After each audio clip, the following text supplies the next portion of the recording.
Budapesten 18. kerületben születtem, ott lettem vállalkozó Pest Imrén, és az utóbbi időben tapasztalt mérhetetlen szegénység indított arra, hogy eljöjjek ide ezekkel az emberekkel, és ha nem is végig, de néhány kilométert én magam is szolidaritásban mellettük álljak, hiszen tudom, hogy a körülöttem élők egyre több a munkanélküli, mindenféle ellenkező híreszteléssel ellentétben, egyre kevesebb a munka, vállalkozóként is egyre kevesebb feladathoz juthatunk hozzá, hiszen gyakorlatilag megszűntek az építkezések, és bizony itt Békés megyék vannak, akik közül sokan dolgoztak nálunk, ma már gyakorlatilag senki.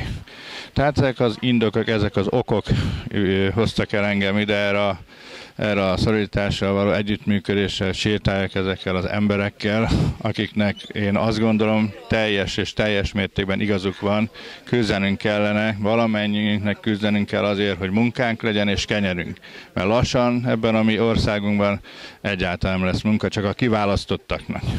Nem szeretnék a kiválasztottak közé tartozni, egyenlőséget szeretnék, minden embernek jusson munka, minden embernek jusson kenyér.